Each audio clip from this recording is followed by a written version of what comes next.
Magandang umaga mga kasari, welcome sa aking YouTube channel at welcome po sa aking munting tindahan. As usual, namili na naman tayo para sa ating minamahal na tindahan. Wala tayong rest day kahit linggo, talagang hataw tayo sa pamimili. Dahil nga may pasok na ulit si Bunso bukas ay kinailangan kong mamili ulit dahil ang aking mga rekados ay ang mag-aalanganin. Hindi siya aabot ng isang linggo kaya namili na ako ng karagdagan.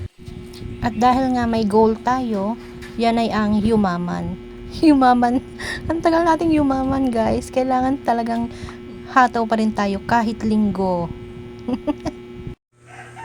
Hello guys, good morning. Mainit na tanghali. Mainit na linggo. Kararating ko lang, galing ako ng Lipa. Namili ulit ako kasi hindi ako natuloy kahapon. Kahapon ako dapat mamimili pero hindi ako natuloy dahil tinanghali ako ng gising. Kaya ngayon ako namili sa palengke. Namili ako ng mga as usual ulit, mga paninda natin na wala na dito, mga tinapay at yung mga ricados na naubos na. Ito guys, naayos ko na yung tinapay na binili ko.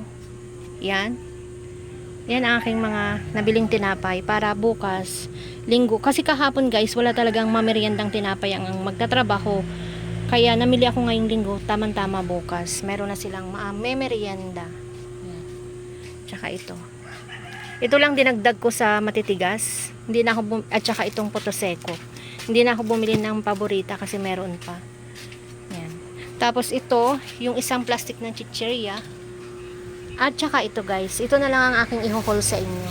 Bumili ako ng gulay. Pang sa amin na naman yan syempre. Yan ay repolyo at saka pechay. Maglalaga kasi ako. Tapos talong. At saka ito, bumili ako ng galpong. 1/4 lang dahil meron pa ako dito, paragdagan lang. Para hindi ako maubusan. Tapos bumili ako ng kalabasa na rin, 'di ba? Basta ako'y umuwi sa Lipa, pumupunta sa Lipa, kinukumpleto ko na yung mga wala dito. Binibili ko na. Bumili din ako ng gata.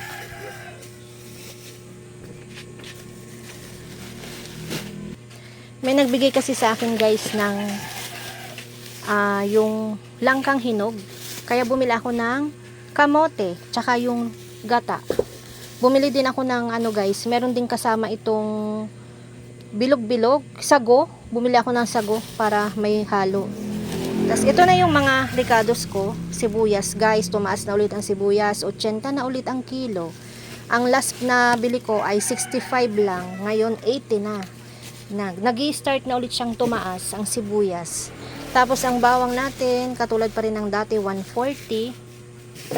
Tapos kamatis 35, dinamihan ko na dahil talagang ubos na ubos ang aking kamatis guys. Tapos ito balatong 1 kilo lang kasi meron pa tayo dito, paragdagan lang para hindi tayo maubusan talaga. Yan. Tapos bumili ako ng plastic ng yelo. Sa init ng panahon ngayon, ang daming gumagawa ng yelo, kaya naubusan din ako. Bumili ako ngayon ng isang isang plastic na para magtagal-tagal. Yan yung aking mga pinamili. At yan na lang ang ayusin ko ngayon. Yan.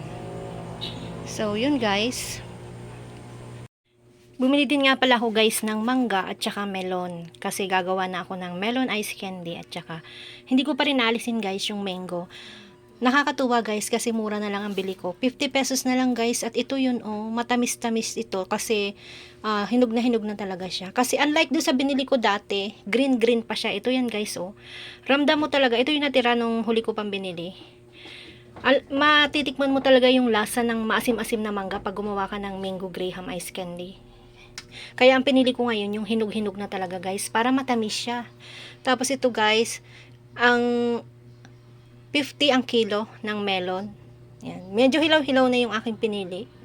Para kahit ilang araw siya dyan. Kasi unahin kong gawin itong aking mango graham. Yan. Tapos kagabi guys, may nagbigay sa akin ng langkang hinog guys. Yan Ang bango-bango guys. Yan. Ang mahal kaya ng langka. Nung bumili ako noon nakaraan, nung maghalo ako doon sa aking ginataan na saging, nilagyan ko ng langka. 50 pesos, ilang lamukot lang yun. Ilang konting-konti lang. Bumili na rin ako ng sago. Yan. Ihalo ko. Gagataan ko. maggagata ako kasi may binili din akong kamote. And then, bumili din ako ng itlog na pula, 20 peraso. Iisa na lang kasi yung itlog na pula ko dun sa rep. Yan. So, yan guys, ang aking mga binili. Yung aking mga ibang gulay ay nasa labas pa. Ito yung ihahalo ko lang guys. Wala akong saging na saba. Hindi bali mas marami yung aking kamote ngayon.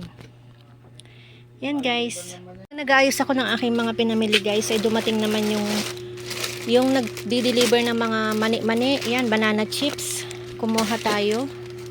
3 lang na banana chips. 50 pesos guys ang isa nito. Isang haba. Pang 7 pesos. Pang 7 pesos. Yan, tsaka mani ulit. Mani. Adobong mani. Yan, at tsaka hubad na mani. Yan. Tig-dalawa. Yan ay 330 guys. Yan, o diba? Nadagdagan na naman ang aking display hen.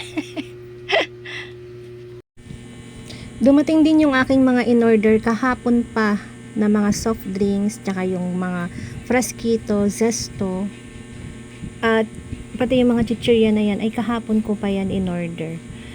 Ngayon nila na i-deliver dahil may pinuntan pa daw silang iba, naghatid daw sila ng ice cream sa Lipa, kaya hindi na-deliver kahapon. Kaya ngayon nila yan dineliver.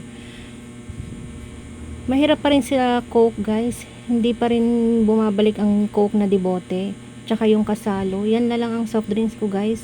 Ang meron lang ngayon ay mga lemon at RC. Tapos hindi pa ako nadalhan ng RC dahil hindi niya nabasa ng ayos yung aking message. Buti na lang hindi nawawala yung Coke 1.5 at saka yung mga mismo. Yan guys. Yan ulit ang aking mga aayusin. Ang total niyan ay 5,073. Medyo malaki dahil mayroon tayong alak. Nunoy pangalan ng asawa ko yun.